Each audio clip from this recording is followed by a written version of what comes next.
Hello, nice to meet you. I'm the one with the baby, so when I forgot what to say, that's why. And, is this the clicker? Yes, thank you.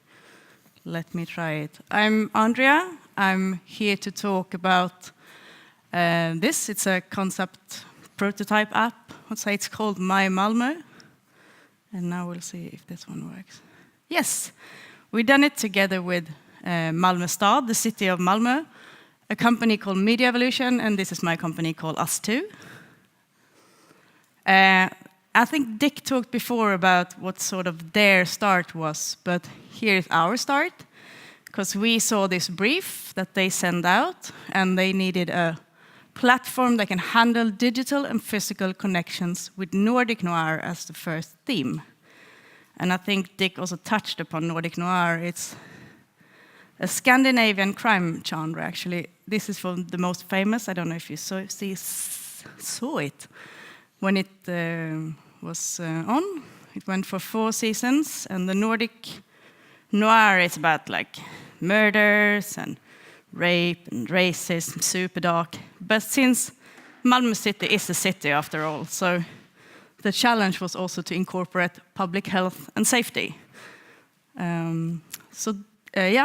We thought this was fun. We are a digital product studio, so this is sort of the things that we do.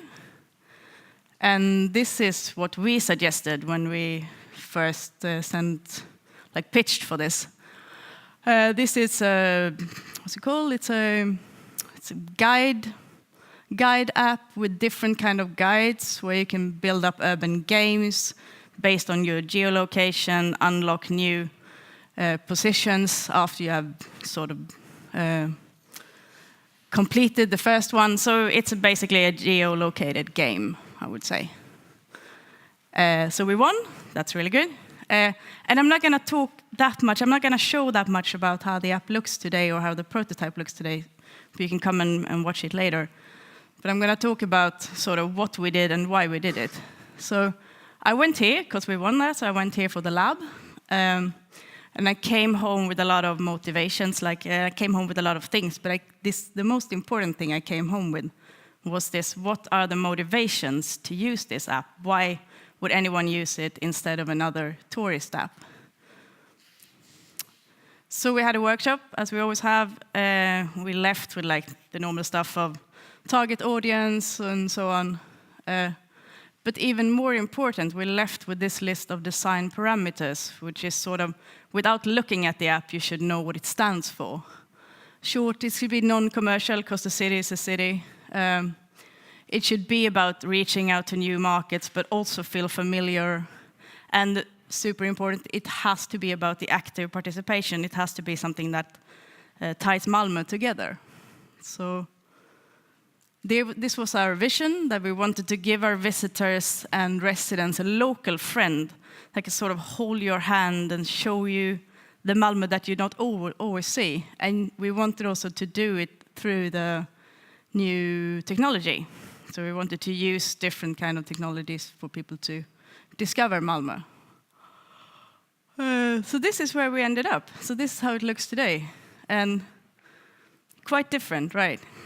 So what just happened? Why did we end up there when we proposed something not exactly completely different? I can actually show you if I can back with this one. No, I couldn't. So it's not completely different. The thing we showed before could just very well be a part of this later bigger guide. But what we realized when we sort of did some user testing and when we talked is that doing content for that sort of application, that costs a fortune, and you have to do it again and again and again to keep it relevant. So, and Malmö Stad has other stuff to do. So because of that, we realized, okay, we need to make it bigger. We need to find the content in some other ways. And let's see. And I've just added this slide. Why is content so important? Because we consume so much content every day, so we are really spoiled with good content. You can't accept people to like an app that looks ugly and ugly pictures and so on. So you have to have the high quality content and you need to present it in a very good way. So okay, we sat down and said, how can we do this? How can we get all this content into the app? And the first thing we thought of, we need to fill it with other people's content, basically. We need to reach out, and we need to grab content from other sources and put it into the app. So here you can see that one. And that's could be Google, could be public transports, could be event calendars, and so on. But it's content basically produced by someone else. It's easy accessible, and it's quite little work while you've done it.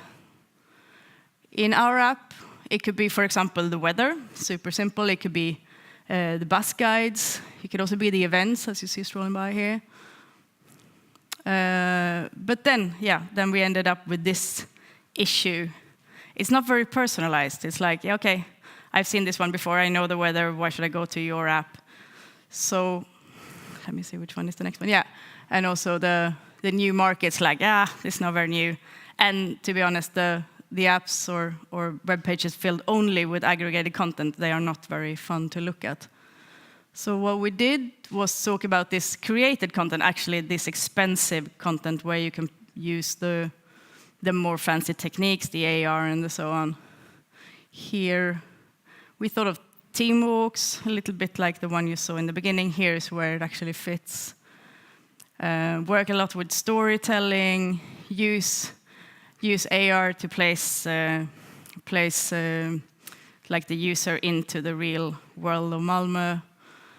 Malmö City also owns a lot of property, which is a good thing, because then you can alter things in the nature to trigger things in your app, or you can put things in the real world that can be triggered by your app, for example, a sound installation or turn on a fountain or whatever it can be. So, and the second thing we talked about was, okay, we need some of this nice content. So, okay, how should we get it in? What should we do?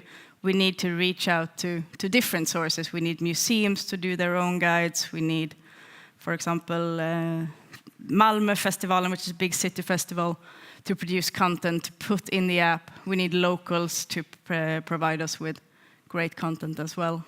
And that's where we sort of end up with this active participation part. You need to what's it called? Yeah, whatever. Skip that.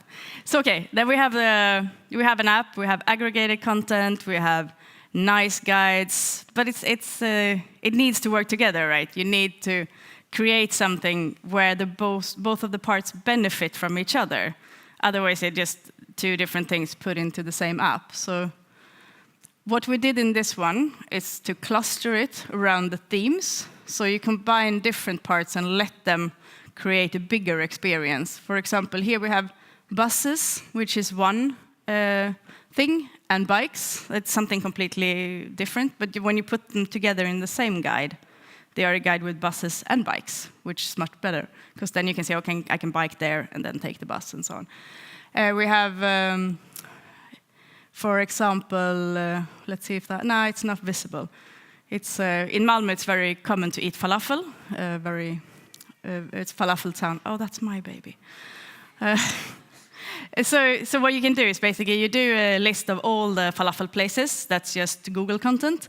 But then you add a walk with someone who filmed themselves eating a falafel and uploading it. And then it's a falafel guide.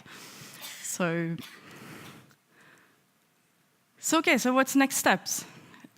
We of course want to know if we're building the right thing, that we do something that people are interested in. So we want to do user testing, we want to do user research. We of course need some more money from the city of Malmö.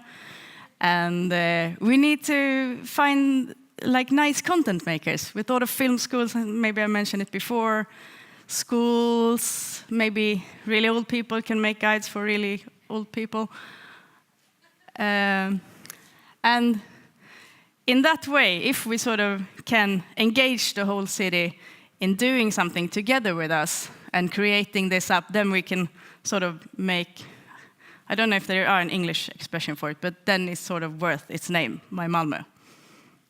Thanks.